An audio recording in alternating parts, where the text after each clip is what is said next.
I'll type I'll type in the chat. At this point, no one can talk on the live stream because we're now live. Cool.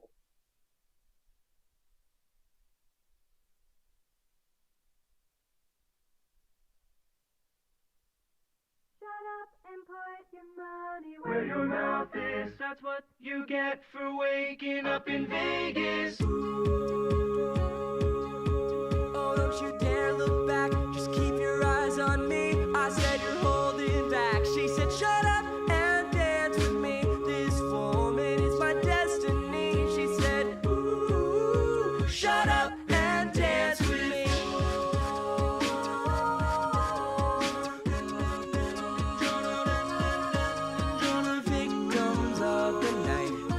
Chemical, physical, kryptonite. Help us to the bass and the fading light. Oh, we were bound to get together, bound to get together. She took my arms, I don't know how it happened. We took the floor and she said, oh, don't you dare look back, just keep your eyes on me. I said you're holding back. She said, shut up and dance with me. This moment is my destiny. She said, shut up and dance with me.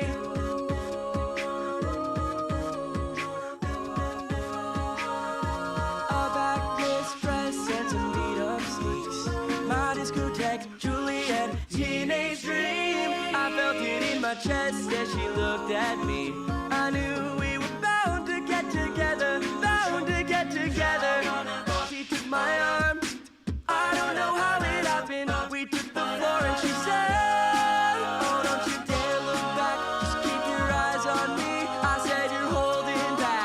shut up and dance with me. This moment is my destiny. She said, ooh, shut up and dance with me.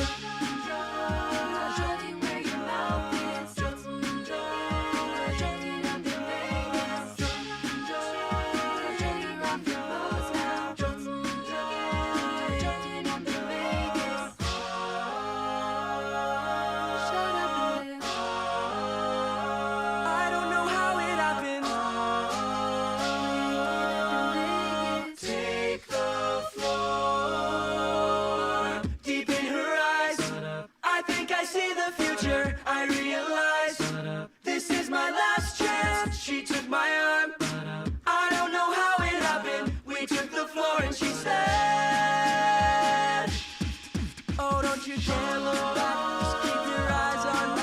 I said you're holding back. She said, shut up and dance with me. This moment is my destiny. She said, ooh, shut up and dance with me. Where your mouth is, that's what you get for waking up in Vegas.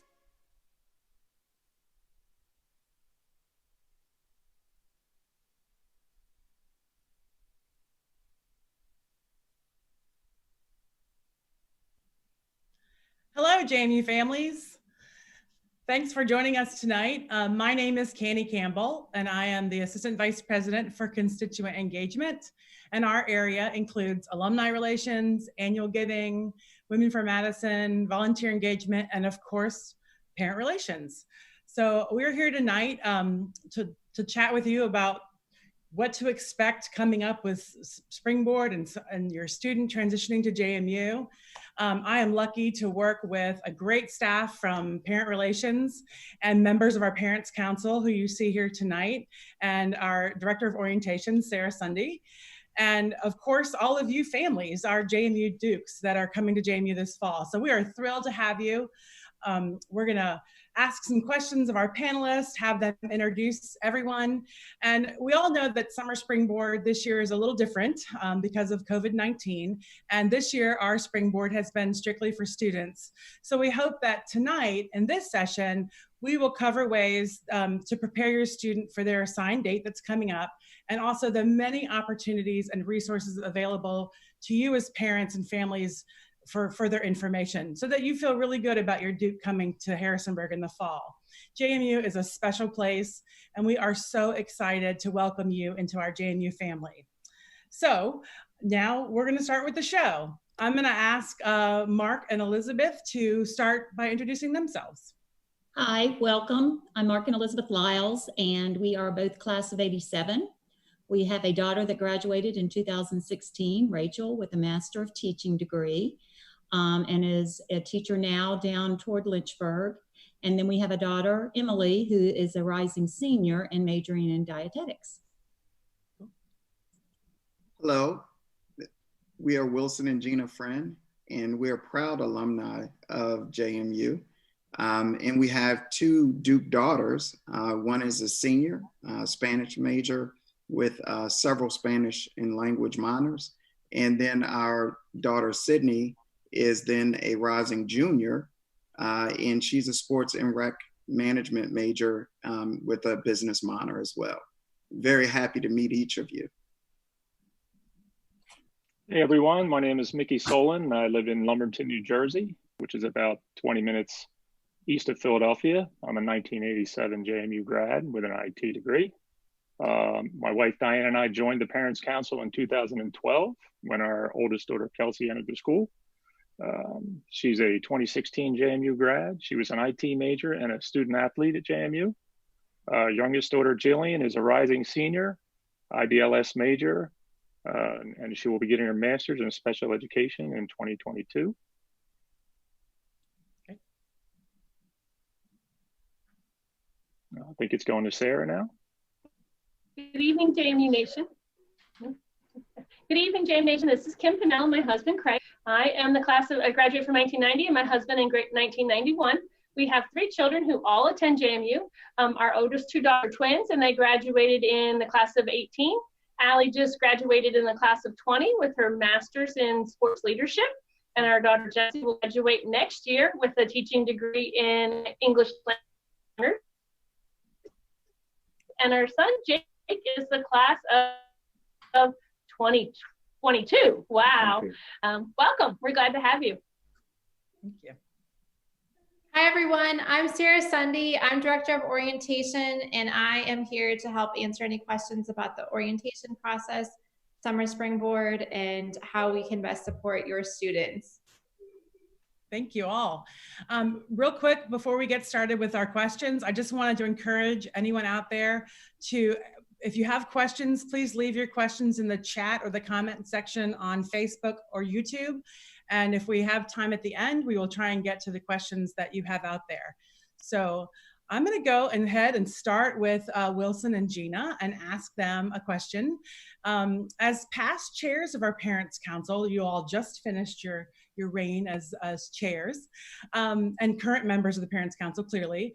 Could you talk a little bit about Parents Council and how parents can actually apply to be a part of this? You're on mute. There we go. I'm sorry. Again, welcome. Yes, Wilson and I are thrilled to be members of the Parent Council.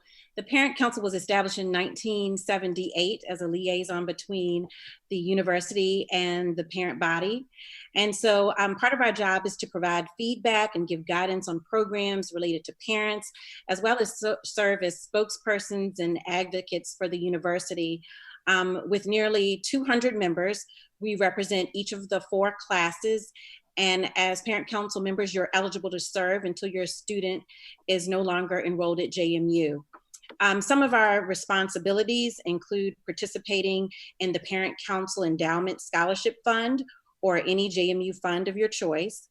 We also attend 2 annual meetings, one in the fall during Family Weekend, and we also have a spring meeting. During each of those meetings, we have the pleasure of serving on one of 5 subcommittees that kind of span the life of the university. We also serve as first year send-off hosts in our, usually in July and August in our geographic areas, as well as we participate in JMU admissions events like the Choices program. We also support at college fairs and other receptions and any way that we can at all. Right now is the perfect time to apply to the JMU Parent Council if you're interested. We are accepting applications through August 3rd. The deadline for submission is 11:59 p.m. on August 3rd. But we also welcome married couples as well as single parents as well. So just get out there and get involved. And I also want to say, just as a parent council member, even if parent council isn't something that you're interested in, there are tons of ways to get involved. You don't have to be a JMU alum to be on a parent council. Good point. You don't have to be a JMU alum, and we've even had grandparents serve on the council as well. So we'd love to have anyone. Thank you all. Okay, the next question I'm gonna pass to Mark and Elizabeth. How have you supported your students while at JMU when you noticed him or her struggling academically? And then what support services has your student utilized when they were here? Sure. Well, personally, Elizabeth and I, we are available mostly as a sounding board to our students when they mention to us either on the phone or via text that have an issue here or there, and that's the most of what we can do personally. But I can't stress enough that when those situations arise, let her know that between faculty and students. So I absolutely encourage that as well. So thank you for pointing that out. Mm-hmm. I'm going to skip to the Panillos now and ask about what advice do you have, since you've had a lot of Dukes at JMU and have more coming or more currently enrolled, how do you advise, what advice do you have for students regarding registering for classes? So registration initially for our incoming students can be just the most frustrating experiences, but our advice is to just relax and trust the process, and things will work out. Everything might not, people have what they need. And by the end, each year it gets easier for registration, right? Each year you get to register before some other folks. And just keep in mind that every year thousands of students graduate from JMU. So it does work, right? I mean, we do get people, they do get people through the registration process. There are some times where you need to reach out to a professor again. And as Mark and Elizabeth said, it's important to make those relationships along the way. There may be a time where an override is needed, or there's some other way to get into a class that you need for your major. And we have found all three of our young adults now that they were able to get the classes they needed when they needed them, and we're very successful with that. So I'd just say relax about it. If you look at the Facebook page, my kid can't get this class, or my kid can't get in that class, just realize that's normal and that it will work out. Yeah, and it is a process also. Oh, sorry. Go ahead, Kim. Her daughter also shared she had her major mapped out over 4 years. So when something didn't quite go well, she had a backup plan immediately. She was like, okay, I didn't get, let's make Psych 101. Okay, I'm going to go for, and so 3 of the kids have not had any trouble ultimately getting what they need. Craig and Kim, you're going in and out on us, but what I think I heard you say is that you had, your kids had a plan, even though the plan may not have worked out that semester for the class they needed, it did work out, and the next semester or they just swapped out and took a different one. So hopefully that, good. Okay, cool. Mark, you were going to say something. Exactly. I was just going to add that it's important to keep in mind that the registration is a process. You may have a scheduled day and time to register, and it's not over after that 15 minutes or hour or 2 hours. People will tweak their schedules from now until the end of the first week of classes. As things are adjusted, class spots and other classes will open up, and you can swap classes from one to another. So it's a process. That's exactly right. And having taught there, we do grant overrides and those kinds of things, you know, well past the registration block that you get. So Sarah, did you want to comment on any of that, or I'm putting you on the spot here, but. Yeah, I mean, they summed everything up. So I think just the patience is the most important. And I know I've been seeing for first year students, numbers are looking good. So your students are enrolling. As long as they have that orientation reservation, many of them have enrolled. And so just maybe ask them, like, how is that enrollment process? And what does your schedule look like? For those who don't have an orientation reservation, encourage them to get it. And that is how they will have an enrollment appointment and be able to make a class schedule. All right, good advice. Okay, Wilson and Gina, I've got another one for you.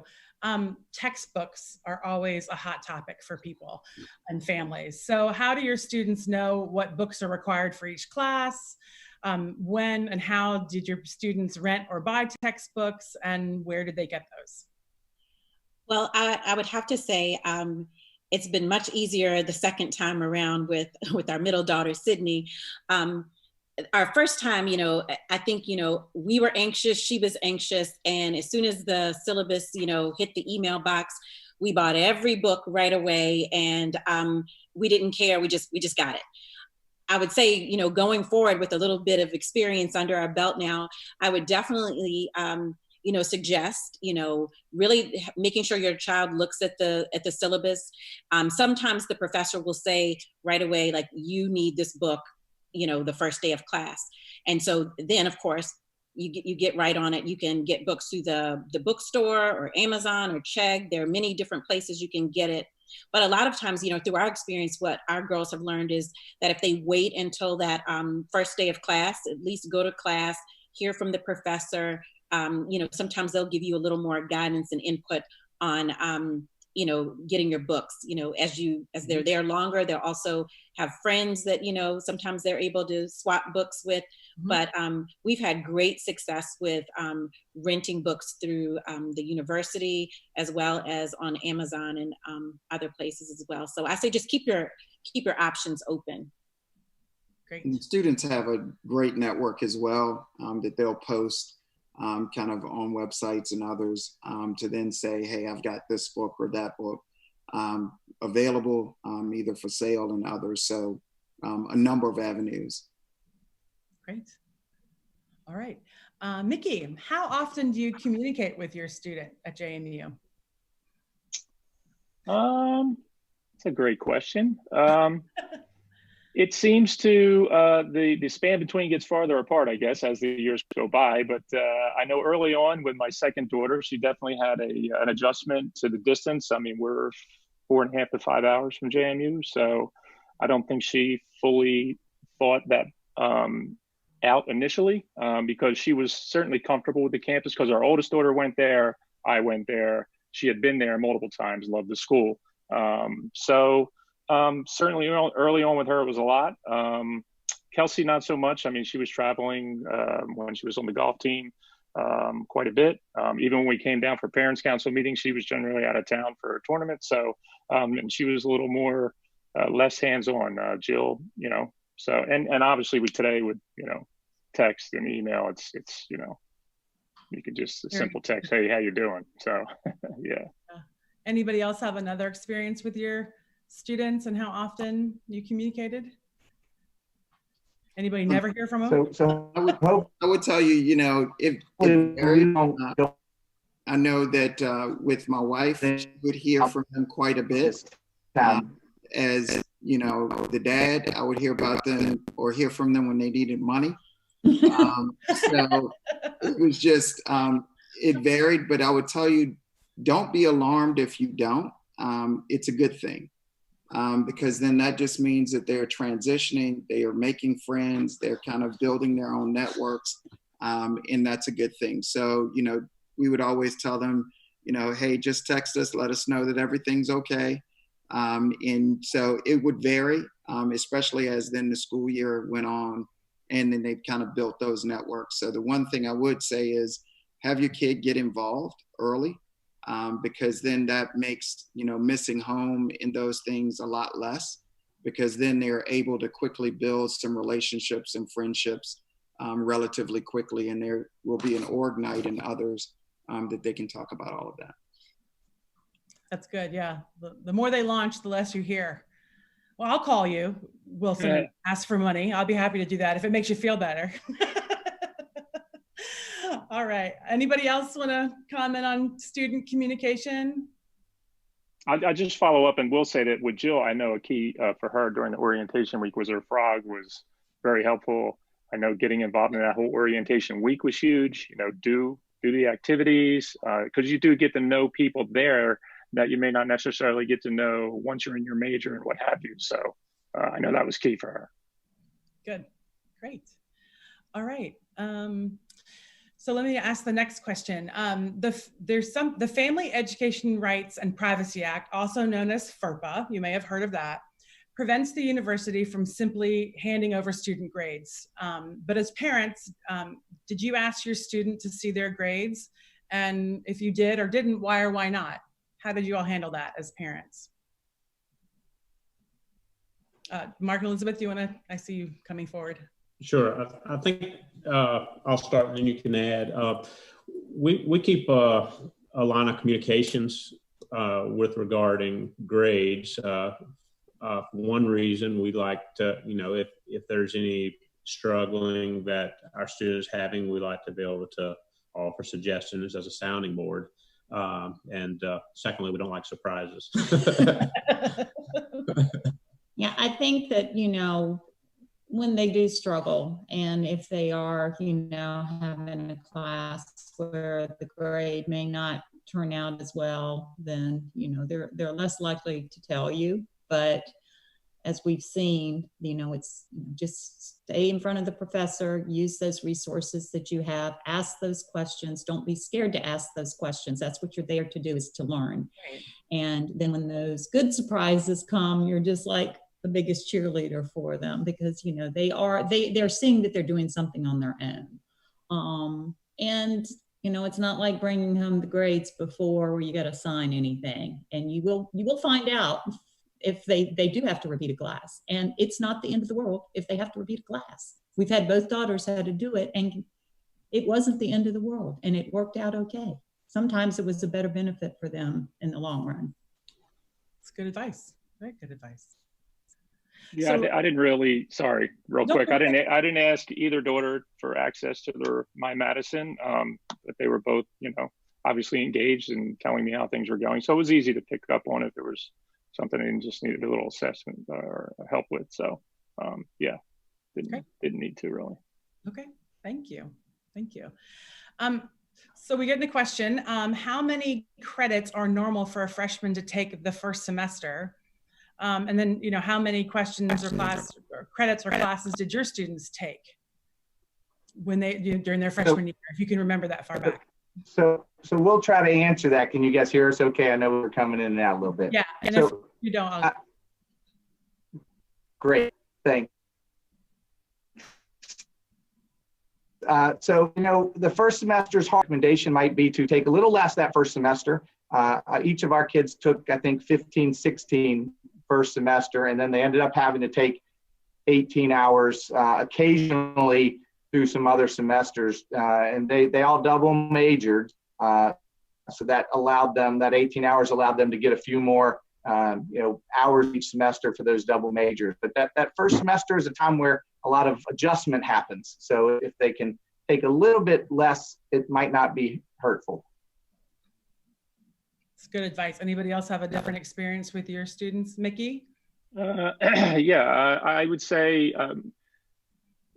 I think probably 15 is the average if you need 120, if my numbers are right there. But at the same time, I know Jill took, I think, 12 one semester, knowing that she was definitely going to use the summer session at home. Definitely, I would definitely leverage that in their freshman and sophomore summers at local community college for sure. It was very easy. She went to her counselor, told her what course she was planning on taking, got it pre-approved so that she knew she could catch up, you know, rather quickly. So that's worked out great for her.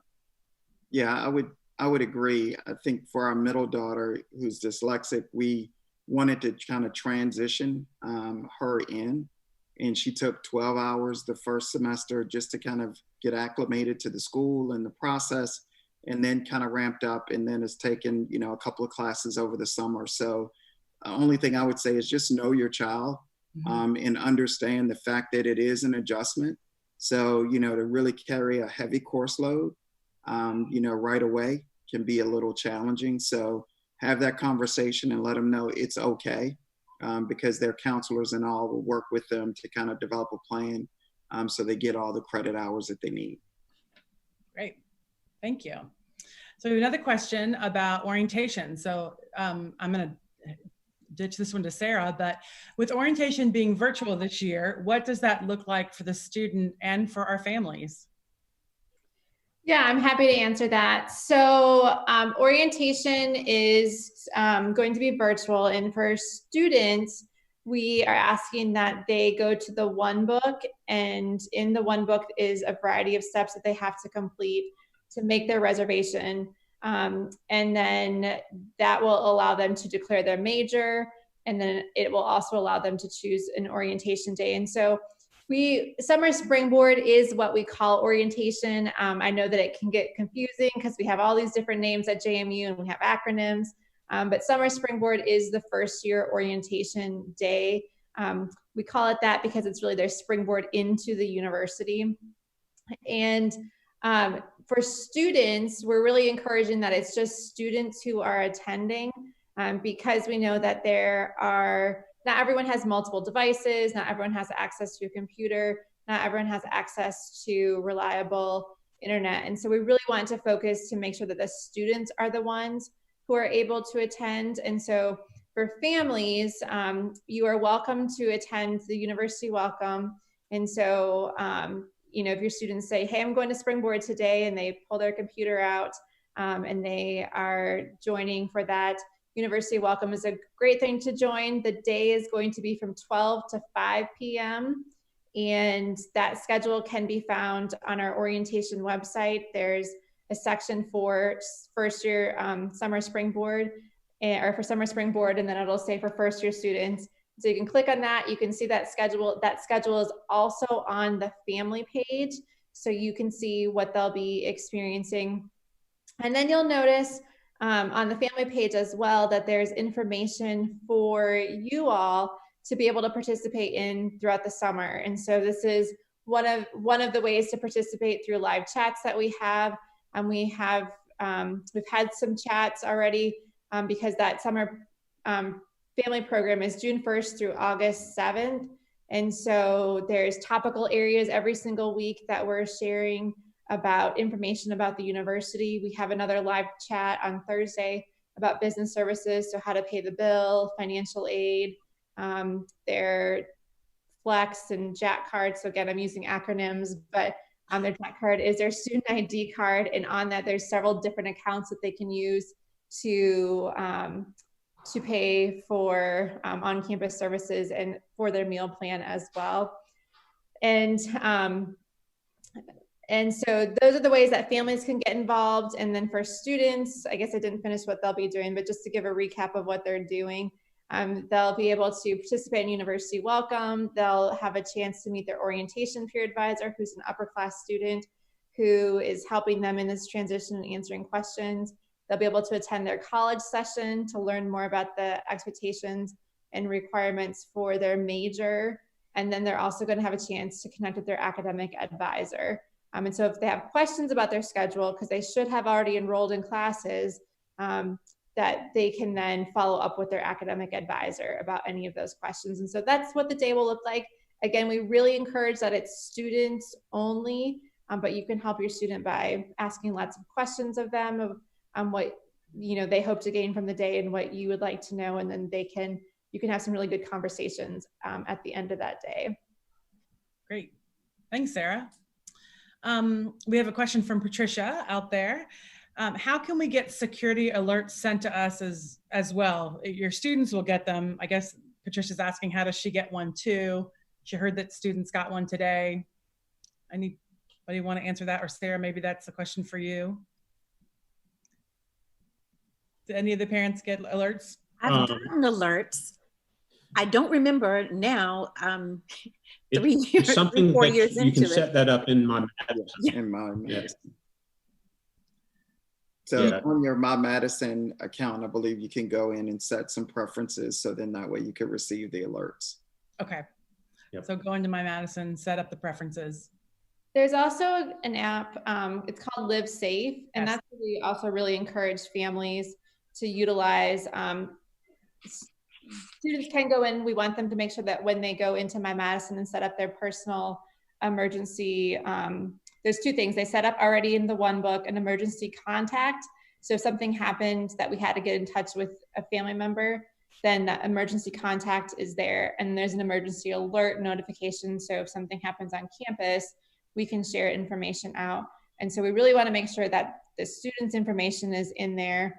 And then we encourage as a university the LiveSafe app, that anyone can download that or use that and get alerts from the university. It's the same alert system that goes to the student's email address.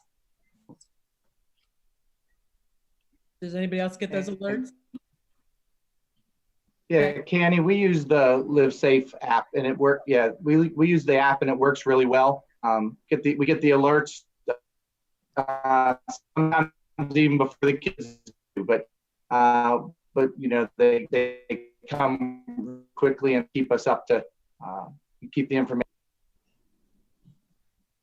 So Craig and Kim were saying that they get the alerts. Sometimes they even get them before their students get them. So keeps everybody up to date. So that's a great tip. Thanks, Sarah. That app is very helpful.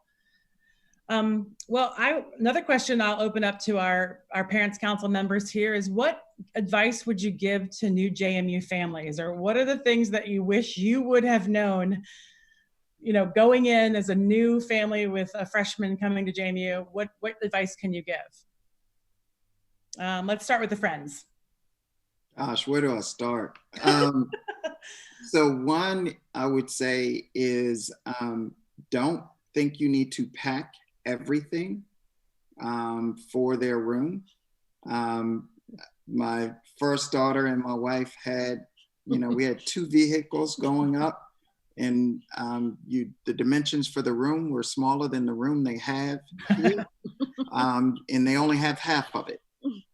So one, you know, just kind of pack accordingly, because you can always then send in other things, as well as then they'll be home during other breaks. So they don't need everything. And the other is, you know, don't sweat the small stuff. It will be a transition, in recognizing the fact that they're moving into adulthood. So, you know, part of the access that we're used to as parents with school and others, you won't have. So get used to not being able to see some information, because then at that point, based upon, you know, guidelines and others, they have to then share that with you, and just really be there for them, because then, as many of the other parents have talked about, those networks, as then they're trying to navigate uncharted territory, then they'll reach out as well.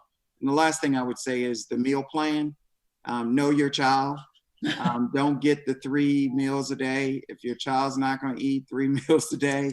My wife insisted, and then when I would go pick the child up to come home on the weekends or break, I'm like, all right, you got to use your punches because you're wasting money.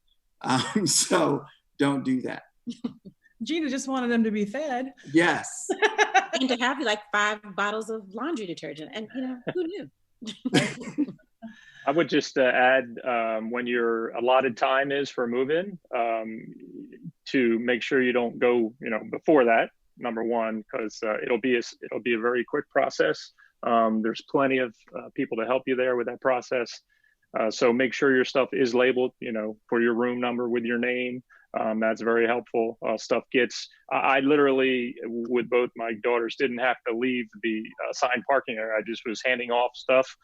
People were taking it up to the room, and then it was all gone. And then, you know, got the car out of the way and then went and set the room up. So it was a very smooth, expedient process. And Miki, the people he's talking about, we have just tons of volunteers that day that help move your students in, that come take the boxes, so label everything, and they just take it up to the room. It's amazing. It's great. Very different from a JMU. from a first year. If there's one thing I wish I had known before we sent the kids off how much they were going to mature in that first year. But, you know, more grown up each time they came back. We have to figure out how to get all that help there to pack up at the end of the year. Right? Or in subsequent years, but no, that does not happen. No. No, you're on your own after that. Right. And move out, yeah.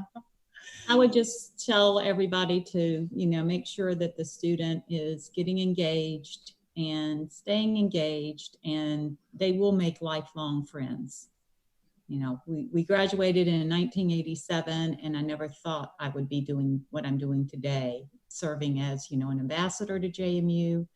They will thrive there, and they will have good times, they will have bad times, but they just need to stay engaged with the university and work hard, but have fun too. Yeah. Just to add to that, I still am very close with my original 5 suite mates my freshman year, and they're in DC, Pennsylvania, in the Charlottesville area. So I'm in Jersey. So those initial connections, it's amazing how those really stick with you. Yeah.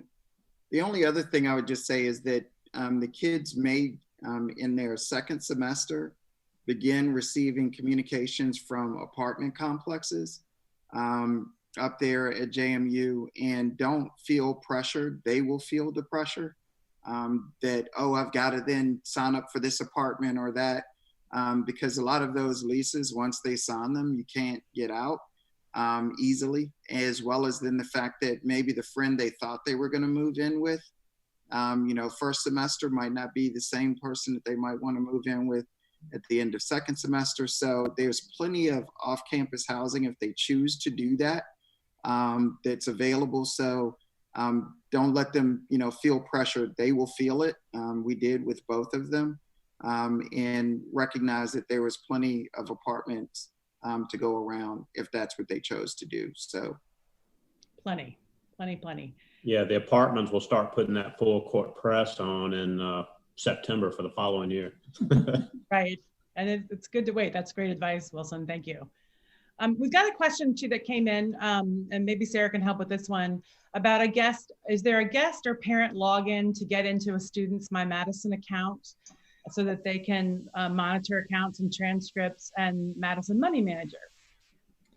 Yeah, so there is not a guest login for MyMadison, and I think that everyone was hitting on some ideas of how to communicate with your student about grades and what's happening within their classes.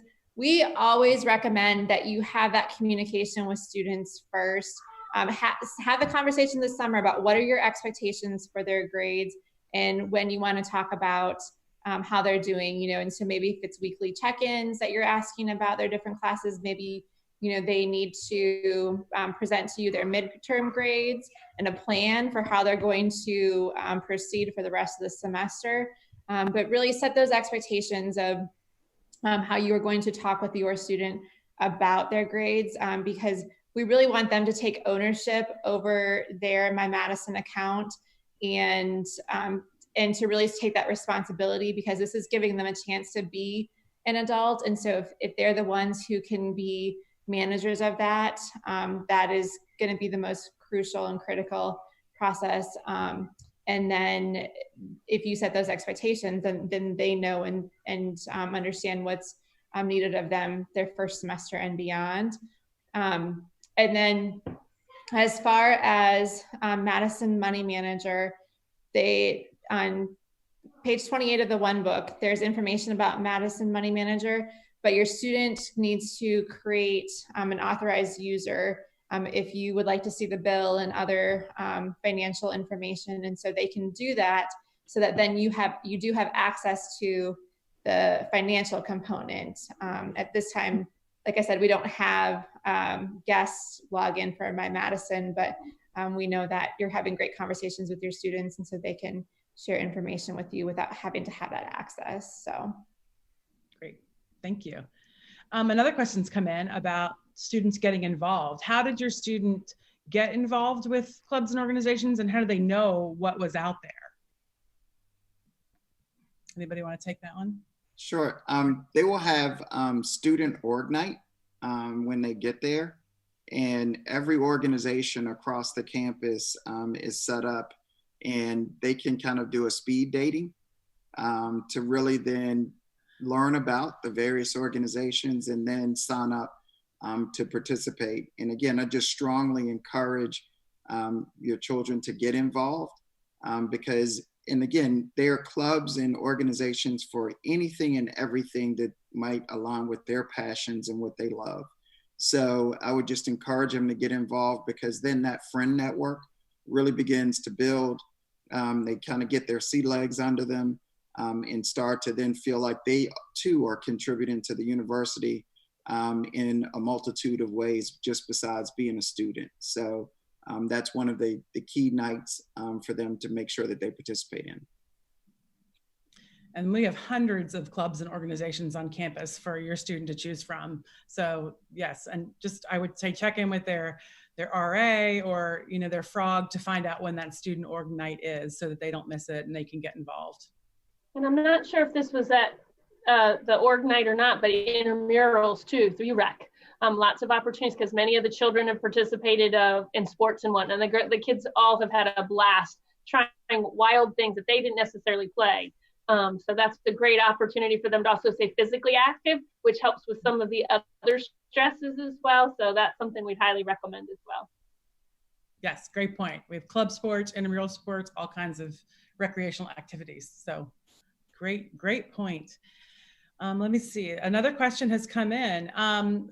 What did you forget to pack something that your student absolutely needed? And were you able to pick it up that day on move-in? Does anybody have that experience? Just raise your hand. Anybody want to take that? Miki? Well, I'm not sure if I can recall if I forgot something we really needed, but I can tell you that the Walmart and the Home Depot, which are literally less than a half a mile from campus, are the two busiest places you'll find. But I will add, if you want to venture down south on Route 11, there is another Walmart a little, let's say maybe a couple miles down from campus, that is a better option because it's less crowded. Because the ones over by the main campus they get hammered like that whole first few days. So that would be the one thing I'd say. I mean, can't really anything that they absolutely needed. Just some setup stuff. If you have a rug, don't put the beds are already together pretty much. They're not made obviously, but so thinking that part out, how you want the rug to be oriented and putting the beds on top of the rug, those sort of things took a little while. And depending on what dorm you're in, you may sweat a little more than the other one because we were in the village. Which I think was getting some upgrades. I'm not sure, but I know when my two daughters were there, it did get a little warm on move-in day, but it was all good. So pack a fan. Yes. Pack a fan. Anybody else? Well, yeah, there's lots of shopping within walking distance of campus. We have a bus route, the Harrisonburg Transit, that your students can also hop on and get to shopping centers after you leave. So there will be lots of opportunity for them to get what they need if they did forget something that they feel is really crucial. So another question that came in is about campus housing. Which residence halls did your students live in, your freshman students live in, and what was the experience like? This year, our students got to choose, earlier, and they got to choose based on deposits. So anybody want to take that one? Where did your freshmen live and how was that? Our oldest daughter, she lived in the village. And so that, I like to say that was quite a character building experience for her. And I think she likes to, to tell the battle story now about how there was, no air conditioning and, so she shared that in common with her dad. And then our middle daughter, Sydney, lived over in Shorts Hall down by the lake, down by the gym. So yeah, so they had great experiences. Yeah, and I would just say, while there was no air, keep in mind you're in the mountains of Shenandoah. So, that first, month, you'll potentially feel it and the fan will be needed, but then it cools down. So it's, it is not that awful. And it does have them have a greater appreciation for the amenities of home. Right. Both my daughters stayed in Fred, which is in the village, and they couldn't pull any of that environmental stuff with me because I lived in the village as well. So I was well aware of what was going on there. But I will say the beauty about Fred was centrally located. I mean, that dorm is at the base of the hill. And as far as getting to anywhere, that dorm, you know, was convenient in that regard. And I like the suites. The suites, like I said, that was the key for me and my other people. You know, it was nice to have 5 other people right there that you shared a suite with, and yeah, it was a good time. Elizabeth, were you going to say something? Yeah, so our oldest daughter was what was then Potomac is now Chandler in the newer part of campus near E Hall, and she absolutely loved it because it was the new version of all the dining facilities, and was able to get, you know, to classes relatively easy. Our youngest daughter was in Hoffman, which is in the older part of campus in the Bluestone area, and at that time was the transition when D Hall was unavailable. But she had the Chick-fil-A right across from her. So, you know, and that was a good central located part too. And they formed a lot of friendships there, and they had good RAs and a lot of activities going on. So, you know, the campus is very large, but it really isn't as large as it seems. You know, it really is anywhere you can get very easily. And, you know, you get a good workout up and down those hills. For sure. So absolutely. Yeah, and you can get anywhere on the campus 10 to 15 minutes walking or by bus, and really easy to get around. So our kids all lived in 3 different areas. We had one who lived in Chandler and Skyline, a daughter who lived in Eagle in Lakeside, and then Allie was over in Chandler, but they also lived in the village, and they would tell you that they loved all of them. I think their favorite may have been the village just because of the central location. And so, but even Jessie talks about how she loved her year in Eagle. Granted, she was on the 3rd floor, not the 8th floor. But I think they would tell you there really are advantages to any part of campus. So no matter where they end up, there's a great side to all of them. Great.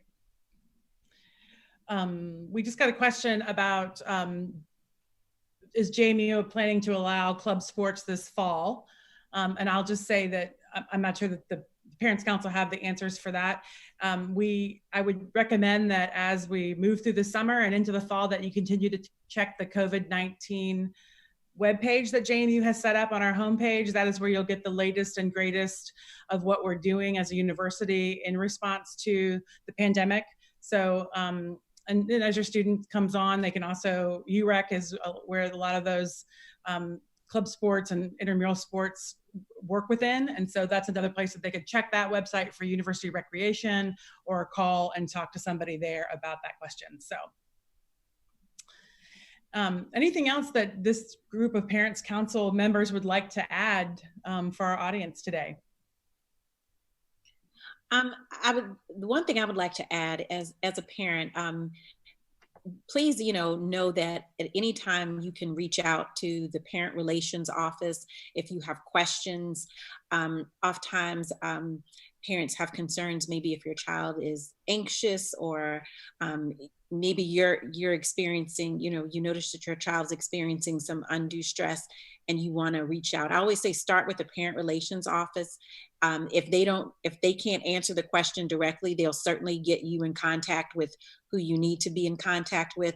So just remember that you do have a conduit to find some help, or to plug in if you need to. That's great. It's a wonderful staff and they're so willing to help, and absolutely call or email them for anything that you might need or have questions about. So maybe let's get one last question in here from the audience. This is from Rusty. Did you find that your students walked more or bicycled more on campus? This family's trying to decide whether to purchase a bicycle or not, or bring a bicycle to campus. So anybody have experience with that with your student? So our kids walked. And we asked repeatedly, did they want a bike? And they were emphatic that they did not want to learn to ride a bike through the mountains, and they would have their walk. I repeatedly asked, no. Anybody else? I would say walking is the path our daughters took as well. I can remember way back when I went there, I lived in the village at the top in Whitehall. I had a bike. I rode it once or twice, and then I think I stayed in the bike rack the rest of the year. So walking back then for me as well. Right, they'll get their steps in, that's for sure. Anybody else, bikes or no bikes? I mean, it's, you know. Neither one of my kids had bikes, no. Yeah. Yeah, pretty much. I mean, to Elizabeth's point, I mean, and even, you know, having been there in the mid 80s, I feel like the campus, obviously it's probably doubled geographically and student body wise, but I still feel like you can get from point A to point B, you know, as quickly as you need to, and it doesn't feel that big. It's amazing how, to me, that they've kept that same idea of what a college campus truly looks like when you know, step on there. Because I can tell you, when Kelsey was looking at schools and figuring out where she was going to go and where she wanted to play, we went East Coast to at least 40 different schools. And, you know, I still, to this day, when you walk on the quad, you can't tell me. I mean, there may be ones that are as equal, but there's none better. None better. I agree with you on that one. Sarah, you're going to add something? Yeah, I think, I mean, they did a great job of really summing up that, you know, if your student doesn't bike now, they probably are not going to at JMU. So, but if they bike now, I think bringing a bike is a great thing to bring. And because there's so many different ways. So walking is one mode, biking is one mode, but we also have a great bus system that takes people all across campus and into the community. You know, there's different types of bikes too. There's electronic bikes, or clearly I don't know the bikes, but, you know, motorized bikes, there's scooters, there's zip cars. And so again, I'll plug the one book. There is a section in the one book about transportation. And so you can go and look at all the different methods that people use to get around campus. Walking is the most predominant, but there is a variety of different ways to help people get around campus, because it's a big campus at this point, but it's very manageable and very doable. We say, you know, it's uphill both ways, so they're going to get some really good exercise in, even if they choose not to go to UREC. And we know that the food's really good here, so they can also try to avoid that first year 15 by getting all their exercise walking around campus or biking or however they choose to get around. Yeah, the other thing is just to keep in mind that they would have their books and backpack and computer and everything with them. So that's why sometimes just the walking and or the bus, at least for our daughters, you know, is their preferred. Right. Coffee mug, phone, everything, right? Yeah. So all those things. Great advice. Well, I just want to remind everybody that we've got 2 more of these sessions coming up that orientation and parent relations are collaborating on July 21st and August 6th at 6 p.m. And the full schedule and links are available on the orientation website, and so you can check out more there. We also encourage you, like we said earlier, to contact the Office of Parent Relations if you have any questions or concerns prior to coming to campus. That staff is amazing, and they are there to answer all of your questions and make you feel at home here at JMU as you transition. And also, we have some pretty active JMU parents and family Facebook page that you might want to consider logging into and getting in on the discussions that happen there, and join the JMU Parents and Class of 2024, the JMU Parents private groups, because there's lots of questions that get answered in those forums and are monitored by our staff and other staff at the university. And then you just get the experience of other parents who've lived through this as well. So great resources for you all to look into as you transition.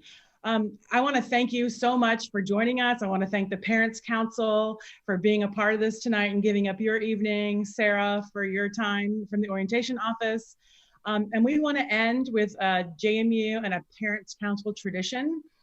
So I'm going to turn over to the Pinellos. They're going to lead us in this if we can hear them. If not, I'll take over. Okay, great. So at the end of nearly everything we do, we have a traditional cheer, everybody, and we want the people at home to do this with us. But I'm going to say JMU, and then all of us, the panelists and everybody at home, you need to say Dukes. Okay, it's what we do all around campus. You'll hear it in airports, you'll hear it in the grocery store, and you always have to respond from JMU, Dukes. All right, ready? Everybody, here we go. 1, 2, 3. JMU, Duke. Thanks, everybody. Good night. Thank you. Go Dukes. Bye-bye. Go Dukes! Go Dukes. Go Dukes. Go Dukes.